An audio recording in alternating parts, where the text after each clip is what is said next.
សួស្តីអ្នកនរគ្នាថ្ងៃនេះខ្ញុំបង្ហាញពីរបៀបនៃការdownload app របស់ Dreamy Home ឬក៏បង្កើត app Dreamy Home នៅលើទូរស័ព្ទដៃដែលអ្នកនរគ្នាគ្រាន់តែចូលទៅ App Store ឬ Play Store បន្ទាប់មកយើងចុច search រក app ថា Dreamy Home ហើយធ្វើការ download ហើយបន្ទាប់ពីការ download ហើយវា install complete 100%ជោគជ័យហើយយើងធ្វើការ open បន្ទាប់ពីយើង open ហើយយើងចាប់ផ្ដើមធ្វើការ create account ហើយការ create account នេះដែរគឺសំខាន់មែនទែនយើងត្រូវការរើសទីតាំងប្រទេសយើងមកឧទាហរណ៍ថាយើងជា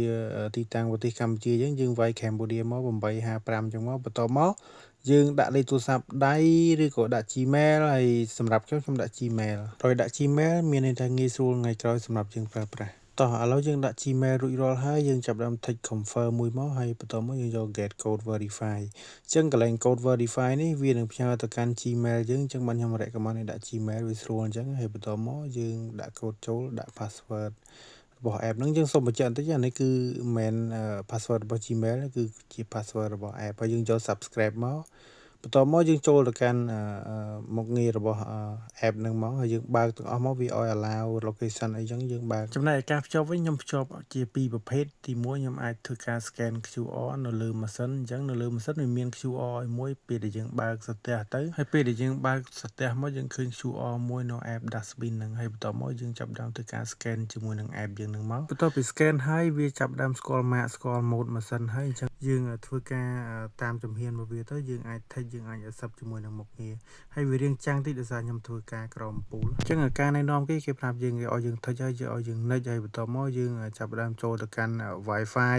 ហើយកន្លែងដាក់ Wi-Fi នេះគឺយើងដាក់ Wi-Fi របស់យើងចំណែកឯវិធីទី2វិញយើងចាប់ផ្ដើមធ្វើការ add manual មកមានន័យថាយើងចាប់ផ្ដើមធ្វើការ add raw model នឹងដោយខ្លួនឯង manual add manual នេះមានន័យថាយើងស្វែងរក mark ម៉ាស៊ីនដោយខ្លួនឯងម៉ាស៊ីនយើង mark អីយើងចាប់ផ្ដើមចុចហើយបន្ទាប់ពីយើងស្គាល់ mark ម៉ាស៊ីនហើយយើងធ្វើការចុចចឹងមកហើយយើងចុច next តាមអ្វីដែលគេប្រាប់ហើយបន្ទាប់មកយើងយក agreement ហើយយើងយក OK ហើយ next ទៀតមកបន្ទាប់មកគឺកន្លែងដាក់ Wi-Fi ដូចខាងលើខ្ញុំបញ្ជាក់មុនហ្នឹងកន្លែងហ្នឹងគឺយើងចូលកន្លែងពិធីតែមួយហើយអញ្ចឹងយើងមកជួបគ្នាកន្លែងហ្នឹងបន្ទាប់ពីដាក់ Wi-Fi ហើយយើងចាប់ផ្ដើមធ្វើការ next ហើយបន្ទាប់មកវានឹងស្វែងរក hotspot របស់ម៉ាស៊ីនហើយអញ្ចឹងយើងរងចាំតិចទៅវានឹងចាប់ផ្ដើមស្គាល់ខ្លួនឯងនេះគឺវាចាប់ផ្ដើមធ្វើការស្គាល់ hotspot របស់វាហើយអញ្ចឹងយើងរងចាំទៅវា connect successfully ជាមួយនឹង hotspot ជាមួយនឹង device ហើយបន្ទាប់មកយើង next ហើយអានេះគឺដល់ចំណុច finish ហើយដល់កន្លែង finish ហើយវាចាប់ផ្ដើមធ្វើការ plug in download ដេញហើយមានន័យថាវា download កម្មវិធី program មួយចំនួនដែលវាត្រូវយកមក complete ដើម្បីឲ្យដើរស្រួលបន្ទាប់ពី download ចប់ 100% ហើយវានឹងឲ្យយើងទៅផ្ទាំងមួយទៀតហើយដល់កន្លែងនេះឲ្យយើង agreement ជាមួយលក្ខខណ្ឌរបស់គេហើយធម្មតាពេលដែលយើងភ្ជាប់ថ្មីយើងត្រូវការ next តាម step គេអញ្ចឹងទៅវាអត់ខុសអីទេ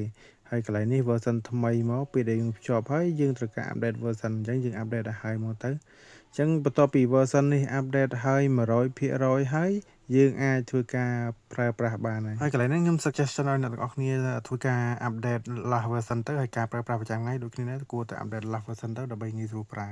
ពោះការ download និងប្រើប្រាស់ app ខ្ញុំមានប៉ុណ្ណឹងអរគុណ